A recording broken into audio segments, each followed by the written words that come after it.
Curious to know what's your take on that, Jason, on utilizing video. And I expect that you're going to say is a good vehicle, but what's your philosophy? What's your thought on that?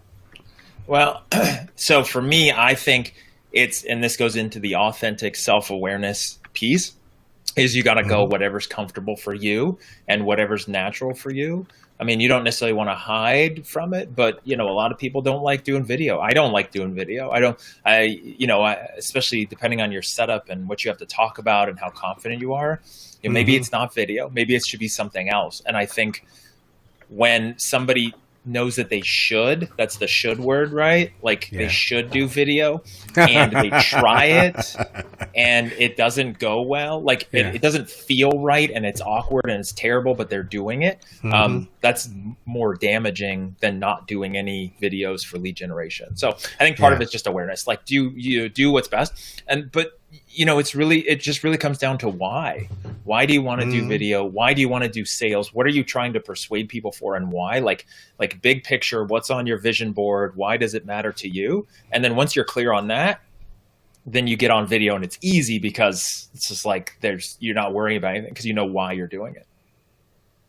Yeah, when the first thing that comes to mind to me when it comes on to video, I like to use video in my line of business to educate customer, or educate my either current customers or future customers. So much so, like, given that you're in sales and you understand the philosophy of, making sure that individuals are a good fit for any particular product that you're selling.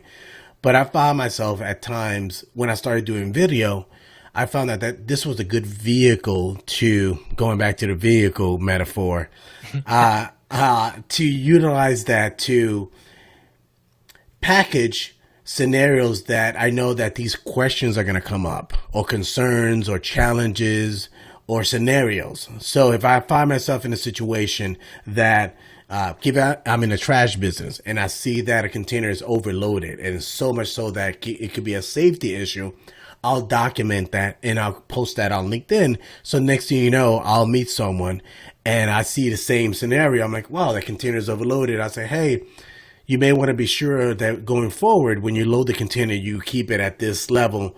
And to help you to communicate this to your team, I have created a video and I'll share it with you. So you can put that in the link, and it's not you sharing that bad news, is me being a bad man. So, and it makes it easier. And then at that point, then I'm partnering with my customer and making it easy for them to manage their business rather than being in a trash business. So. Well, and that's because you're very special, in my experience of you, is that you're just not in for the business and the transactional nature, right? Like, I'll take care of this, you pay me, I make my commission, my bonus, whatever, I hit my quota, I move on, right? Like you do it from a different place, which is you care about their success. And that's the focus that you have is in the trash business, which I just love people who have a niche and a focus, but the big picture is still improving people's lives or helping their businesses. But it's like in some way you might not think about. Like one of the guests I had on my podcast, she's essentially a salesperson for a mortuary. She sells funerals and end of life plans, which is what she calls it, right?